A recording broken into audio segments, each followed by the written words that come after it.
crimes da Igreja Católica, a verdadeira história da Igreja. A Inquisição da Igreja Católica Romana foi a maior desgraças que ocorreram na história da humanidade. Em nome de Jesus Cristo, sacerdotes católicos montaram um esquema gigantesco para matar todos os hereges na Europa. Como os livros de história foram em grande parte reescritos, de forma a amenizar os fatos reais, poucas pessoas conhecem os detalhes específicos de uma campanha nefanda que, em 1200 anos, 12 séculos, torturou e assassinou milhares de pessoas. A Inquisição da Igreja Católica Romana foi a maior desgraça que ocorreu na história da humanidade. Em nome de Jesus Cristo, sacerdotes católicos montaram um esquema gigantesco para matar todos os hereges na Europa. A heresia era definida da forma como Roma quisesse definir. Isso abrangia desde pessoas que discordavam da política oficial, aos filósofos herméticos, judeus, bruxas e os reformadores protestantes. Em nenhum lugar nas Sagradas Escrituras Jesus matou alguém que discordasse dele. Tampouco ensinou que seus seguidores fizessem isso. Nenhum dos apóstolos deu essa instrução no Novo Testamento. Nosso precioso Salvador nunca ordenou que alguém seja morto por qualquer razão, especialmente por dureza de coração contra a sua mensagem ou por discordar dele em questões espirituais. No entanto, os católicos inquisitores regularmente partiram para a matança de seus adversários, normalmente com grande gosto e dureza de coração. Em tais matanças, o assassinato não era o bastante. Antes que a vítima morresse, os pagãos gostavam de infligir a máxima dor em suas vítimas. Os inquisitores católicos romanos levavam a vítima ao ponto da morte muitas vezes e depois paravam a tortura de forma que a vítima revivesse e depois pudesse ser torturada novamente. Portanto, a monstruosidade da Inquisição está diante a humanidade como a maior evidência do satanismo inerente da Igreja Católica Romana. Aqueles que tiverem a coragem para examinar esse fruto podre final verão a verdade da Igreja Católica. E não pense que Roma mudou, porque a Bíblia nos diz que um leopardo não muda suas manchas. Jeremias 13, capítulo 13, versículo 23. E Roma se orgulha de que nunca muda. Uma prova concreta desse fato é que o Papa Paulo VI, 1963 a 1978, restaurou o ofício da Inquisição, renomeado agora como Congregação para a Doutrina da Fé. Hoje, esse nefando ofício da Inquisição é controlado pelo cardeal Ratzinger. Por que o Papa Paulo VI reinstituiu o ofício da Inquisição? Será se ele sabe que o ofício logo poderá ser necessário outra vez?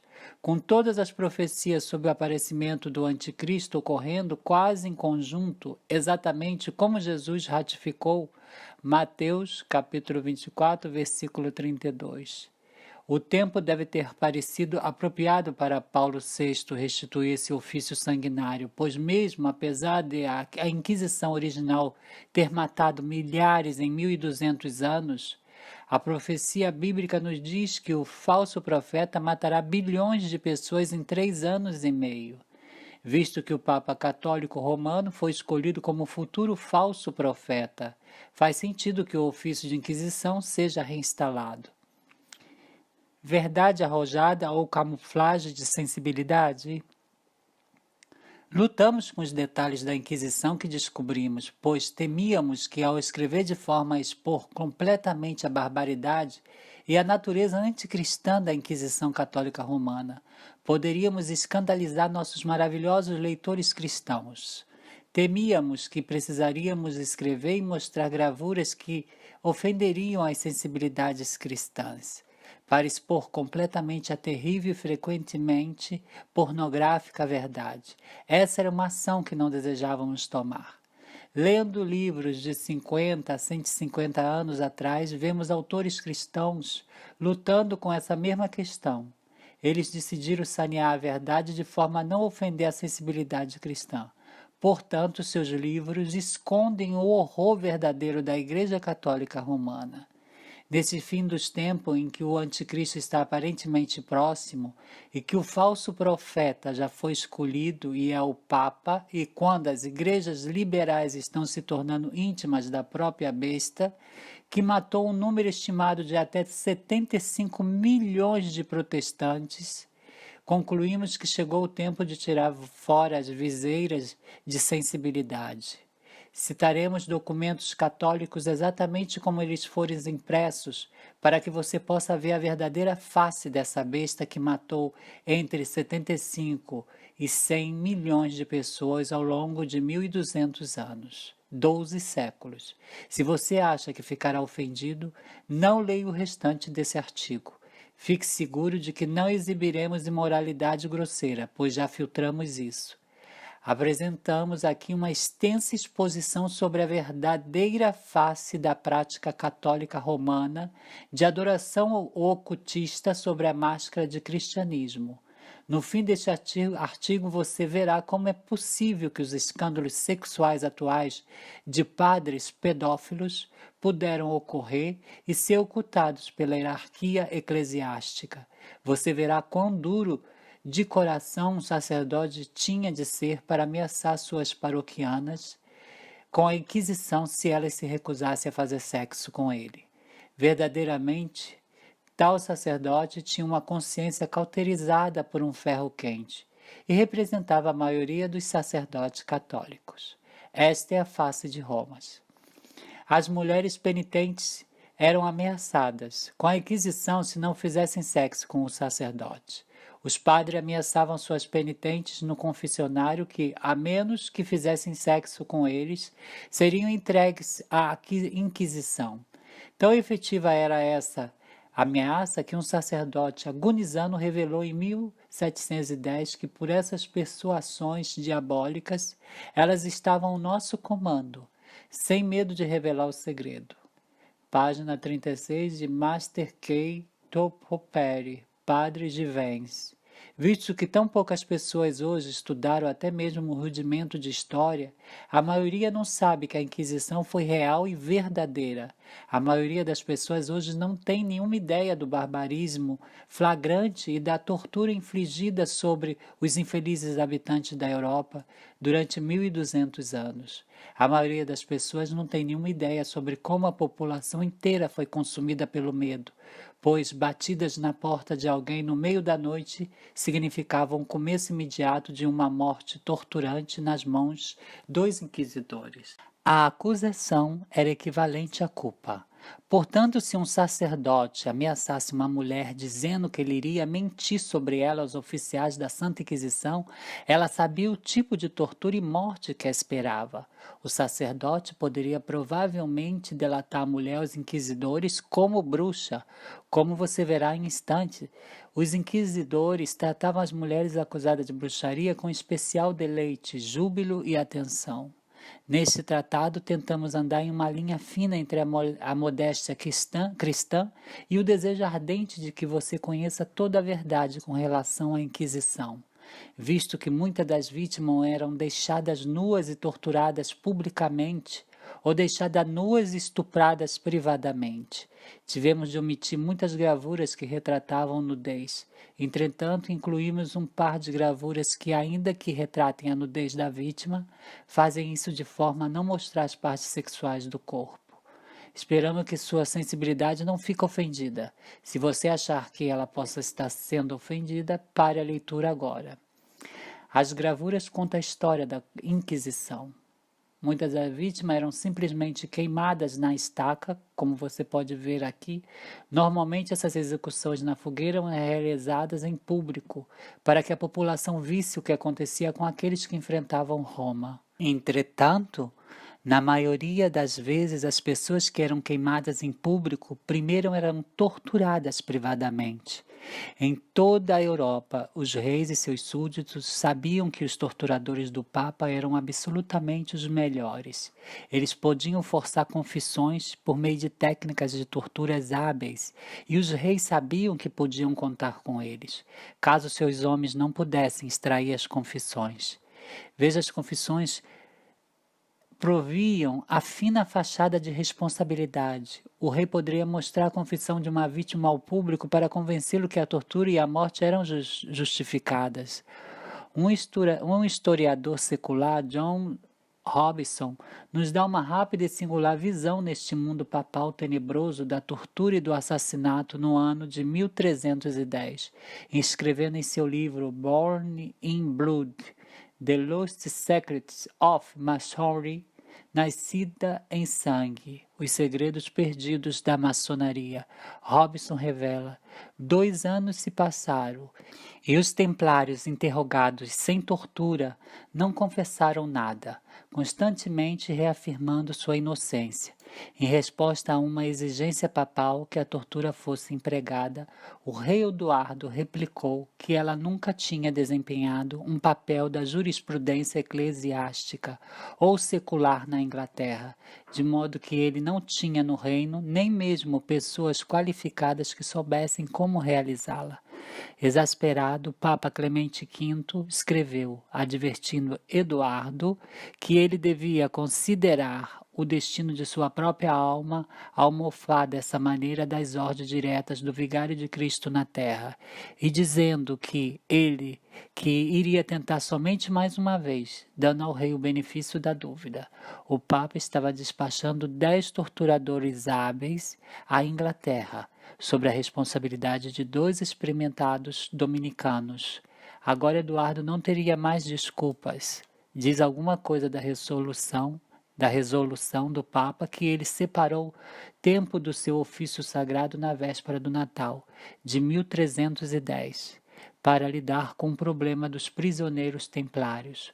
O presente de Natal teve ao povo inglês foi a introdução da tortura no sistema judicial do interrogatório. Embora o imperador Constantino, no ano de 321, tenha iniciado a política de suprimir todas as pessoas e as doutrinas que não estavam em conformidade com o dogma oficial, a maioria dos estudiosos coloca o começo da Inquisição oficial com o Papa Teodoro I, 642 e 649.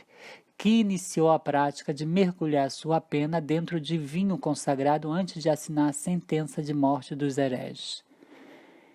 No livro Lives of the Popes, ficamos sabendo que o vinho consagrado com o qual o Papa Teodoro I assinava esses mandados de morte era o vinho da Eucaristia. A Inquisição foi iniciada nesse período e foi direcionada contra as heresias dos filósofos herméticos, isto é, os praticantes de magia negra da Europa. Você pode ver o medo que a Inquisição gerava entre a população geral nas aldeias e nas cidades. Os agentes da Inquisição entravam na cidade armados com a bula papal que autorizava o líder das forças papais que tinham entrado na cidade.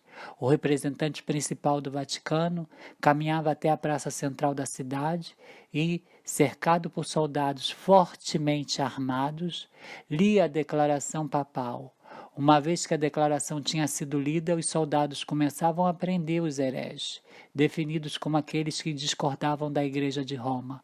O dogma romano era o padrão, não a Bíblia Sagrada. Os católicos romanos utilizaram a dor e a tortura pelo puro pânico que espalham entre as pessoas. A seguir vemos um bispo católico tendo seus olhos arrancados para fora das órbitas por causa de alguma heresia de qual foi acusado, e não se arrependeu. O vazamento dos olhos geralmente era aplicado nas pessoas cultas, porque seu meio de vida e sua paixão da vida eram um estudo acadêmico. Depois que os olhos eram perfurados ou arrancados, essas pessoas ficavam destituídas e não podiam influenciar mais ninguém com sua heresia. Verdadeiramente, esses aterrorizados aldeões logo descobriram que o jugo de Roma era pesado, horrível de ser carregado e terrivelmente opressor. O jugo suave do Salvador parecia uma memória distante, perdida nas névoas de muitos séculos, oculta pelo véu da Roma pagã. Uma vez que os hereges eram presos e ajuntados no local escolhido para as execuções públicas, histeria pura tomava conta dos soldados do Vaticano. Ao iniciar a matança, os ocultistas não têm nenhuma dificuldade em ver a influência pesada e penetrante das hordas demoníacas tomando esses soldados. Uma vez que começavam a matar, ficavam repentinamente fervilhando no puro poder dos demônios. O pastor Richard Humbrand, narrando suas observações pessoais durante as matanças comunistas na Rússia e na China, escreveu: as revoluções não fazem o amor triunfar. Em vez disso, matar torna-se uma mania. Mas nas revoluções russa e chinesa, depois que os comunistas tinham assassinado dezenas de milhões de inocentes, não podiam parar de assassinar e brutalmente matavam-se uns aos outros. O comunismo é uma forma de possessão demoníaca coletiva, disse Richard Humbrand. Os praticantes de magia negra podem confirmar para você que o período inteiro de 1200 anos da Inquisição representou o ápice da infestação demoníaca em toda a história europeia. A Santa Inquisição foi possessão demoníaca coletiva. No sul da França, foi um dos maiores ferozes massacres da história. Grupos de brigadas do norte pilhavam e saqueavam. Na Catedral de Saint-Nazaire, 12.000 hereges foram mortos. Aqueles que tentaram fugir foram cortados e mortos. Milhares mais foram queimados na estaca. Em Toulouse, o bispo Fouque levou à morte 10.000 pessoas acusadas de heresia. Em Béziers, a população inteira de mais de 20.000 pessoas foi chacinada. Em Citeaux, quando questionado sobre como os soldados deveriam distinguir os católicos dos cátaros gnósticos, o abade respondeu com seu cinismo afamado: matem todos, Deus saberá quais são os seus. Método de tortura e execução na Idade Média. Durante a atuação da Santa Inquisição em toda a Idade Média, a tortura era um recurso utilizado para extrair confissões dos acusados de pequenos delitos até crimes mais graves. Diversos métodos de tortura foram desenvolvidos ao longo dos anos. Os métodos de tortura mais agressivos eram reservados àqueles que provavelmente seriam condenados à morte. Além de aparelhos mais sofisticados e de alto custo, utilizava-se também instrumentos simples como tesouras, alicates, garras metálicas que destroçavam seios e mutilavam órgãos genitais, chicotes, instrumentos de carpintaria adaptados ou apenas barras de ferro. Há ainda instrumentos usados para a simples imobilização da vítima, no caso específico da Santa Inquisição. Os acusados eram geralmente torturados até que admitissem ligações com Satã e práticas obscenas. Se um acusado denunciasse outras pessoas, poderia ter uma execução menos cruel. Os inquisidores utilizavam-se de diversos recursos para extrair confissões ou comprovar que o acusado era feiticeiro. Segundo registros, as vítimas mulheres eram totalmente depiladas pelos torturadores que procuravam um suposto sinal de Satã, que podia ser uma verruga, uma mancha da pele, mamilos excessivamente enrugados. Neste caso, os mamilos representariam a prova de que a bruxa amamentava os demônios, e etc. Mas este sinal poderia ser invisível aos olhos dos torturadores. Neste caso, o sinal seria uma parte insensível do corpo, ou uma parte que, se ferida, não verteria sangue. Assim, os torturadores espetavam todo o corpo da vítima usando pregos e lâminas, à procura do suposto sinal. No Liber Setentiarum Inquisitionis, livro de sentenças da Inquisição, o padre dominicano Bernardo Gui Bernardus Guidones, 1261 a 1331, descreveu vários métodos para obter confissões dos acusados, inclusive o enfraquecimento das forças físicas do prisioneiro. Dentre os descritos na obra e utilizados comumente, encontra-se tortura física através de aparelhos como a Virgem de Ferro, a roda do despedaçamento, através de humilhação pública, como as máscaras do escárnio, além de torturas psicológicas, como obrigar a vítima a ingerir urina e excrementos.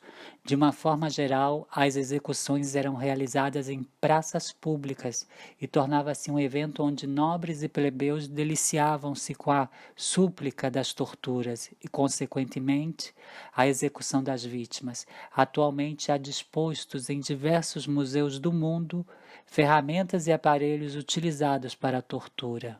Roda de despedaçamento. Uma roda onde o acusado é amarrado na parte externa. Abaixo da roda há uma bandeja metálica na qual ficavam depositadas as brasas. À medida que a roda se movimentava em torno do próprio eixo, o acusado era queimado pelo calor produzido pelas brasas. Por vezes, as brasas eram substituídas por agulhas metálicas. Este método foi utilizado entre 1100 e 1700 em países como Inglaterra, Holanda e Alemanha. Dama de ferro. A dama de ferro é uma espécie de sarcófago com espinhos metálicos na face interna das portas. Estes espinhos não atingiam os órgãos vitais da vítima, mas feriam gravemente. Mesmo sendo método de tortura, era comum que as vítimas fossem deixadas lá por vários dias até que morressem. A primeira referência confiável de uma execução com a dama de ferro data de 14 de agosto de 1515. A vítima era um falsificador de moedas. Berço de Judas. Peça metálica em forma de pirâmide, sustentada por hastes, a vítima sustentada por correntes, é colocada sentada sobre a ponta da pirâmide. O afrouxamento gradual ou brusco da corrente manejada pelo executor fazia com que o peso do corpo pressionasse e ferisse o ânus, a vagina cóccix ou o saco escrotal. O berço de Judas também é conhecido como Kula de Judas, Judas Wiese em alemão, Judas Cadre ou simplesmente Cadre em inglês, e La Veille, a vigília em francês. Garfo, haste metálica com duas pontas em cada extremidade, semelhantes a um garfo, presa por uma tira de couro ao pescoço da vítima. O garfo pressiona e perfura a região abaixo do maxilar e acima do tórax, limitando os movimentos. Este instrumento era usado como penitência para o herege. Garras de gato, uma espécie de rastelo usado para açoitar a carne dos prisioneiros. Pera, instrumento metálico em formato semelhante à fruta. O instrumento era introduzido na boca, ânus ou vagina da vítima e expandia-se gradativamente. Era usada para punir principalmente os condenados por adultério, homossexualismo, incesto ou relação sexual com Satã. Máscaras. A máscara de metal era usada para punir delitos menores. As vítimas eram obrigadas a se exporem publicamente usando as máscaras. Neste caso, o incômodo físico era menor do que a humilhação pública. Cadeira. Uma cadeira coberta por pregos, na qual a vítima era obrigada a sentar-se despida. Além do próprio peso do corpo, cintos de couro pressionavam a vítima contra os pregos, intensificando o sofrimento. Em outras versões, a cadeira possuía uma bandeja na parte inferior onde se depositava brasas. Assim, além da perfuração pelos pregos, a vítima também sofria com queimaduras provocadas pelo calor das brasas. Cadeira das bruxas, uma espécie de cadeira na qual a pessoa era presa de costa no assento e as pernas voltadas para cima no encosto. Este recurso era usado para imobilizar a vítima e intimidá-la com outros métodos de tortura. Cavalete. A vítima era posicionada de modo que suas costas ficassem apoiadas sobre o fio cortante do bloco. Os braços eram presos aos furos da parte superior e os pés presos às correntes da outra extremidade.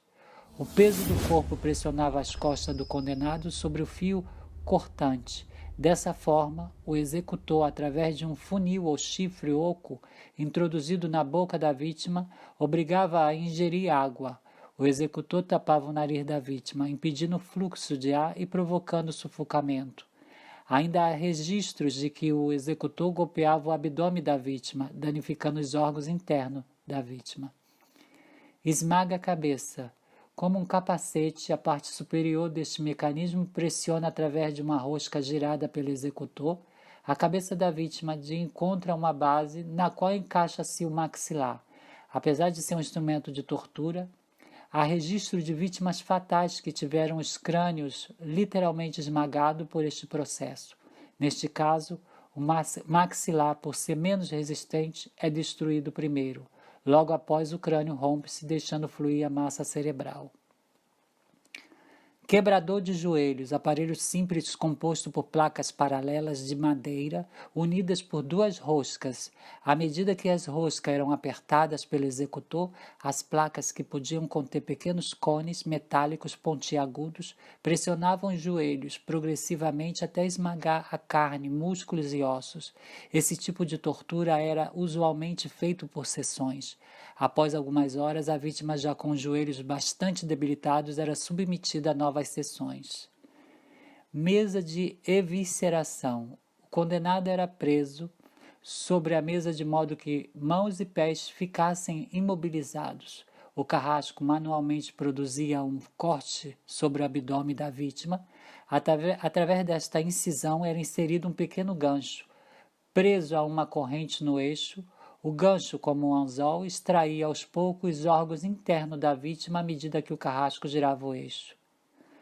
Pêndulo, um dos mecanismos mais simples e comum na Idade Média. A vítima, com os braços para trás, tinha seus pulsos amarrados, como algemas, por uma corda que se estendia até uma roldana e um eixo.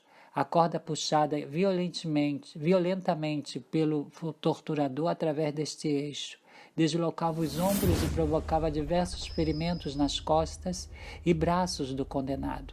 Também era comum que o carrasco levasse a vítima a certa altura e soltasse repentinamente, interrompendo a queda logo em seguida. Deste modo, o impacto produzido provocava a ruptura das articulações e fraturas de ossos. Ainda para que o suplício fosse intensificado, algumas vezes amarrava-se pesos às pernas do condenado, provocando ferimentos também nos membros inferiores. O pêndulo era usado como uma pré-tortura antes do julgamento.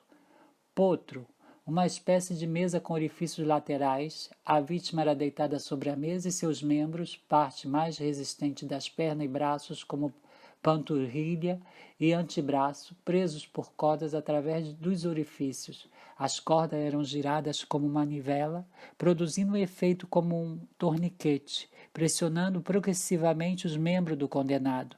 Na legislação espanhola, por exemplo, havia uma lei que regulamentava um número máximo de 5 voltas na manivela, para que caso a vítima fosse considerada inocente, não sofresse sequelas irreversíveis.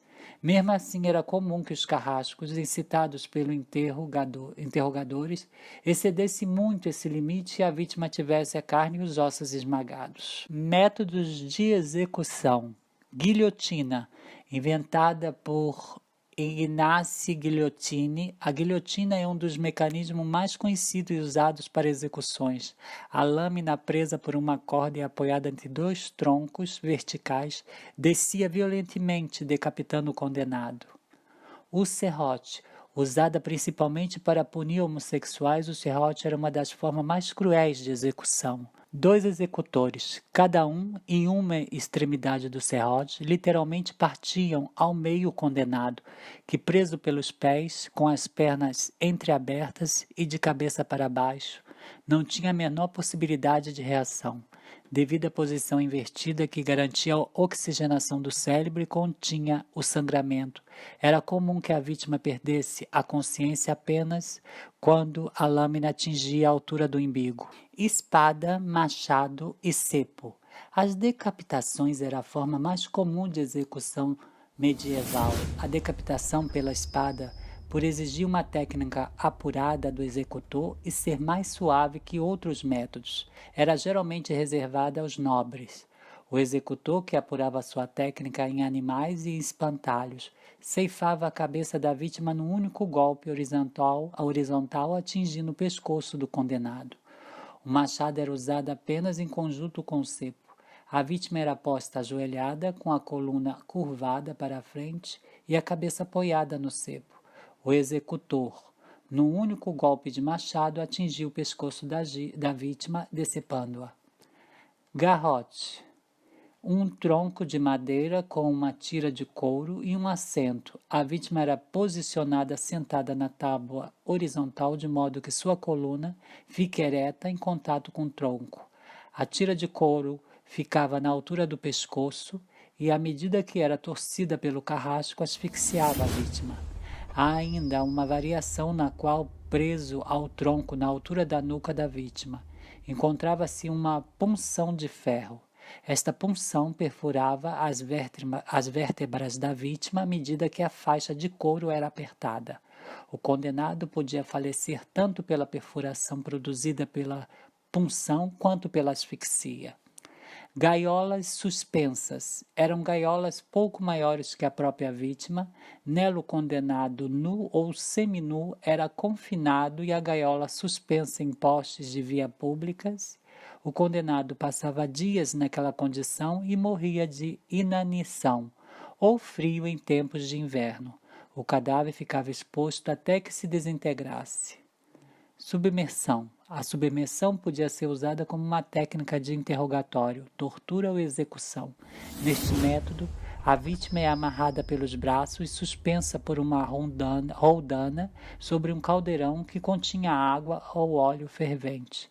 O executor soltava a corda gradativamente e a vítima ia submergindo no líquido fervente. Impalação. Este método foi amplamente utilizado pelo célebre Vlad Tepes. A impalação consistia em inserir uma estaca no ânus, umbigo ou vagina da vítima a golpes de marreta. Neste método, a vítima podia ser posta sentada sobre a estaca ou com a cabeça para baixo, de modo que a estaca penetrasse nas entranhas da vítima e, com o peso do próprio corpo, fosse lentamente perfurando os órgãos internos. Neste caso, dependendo da resistência física do condenado e do comprimento da estaca, a agonia se estendia por horas. Cremação.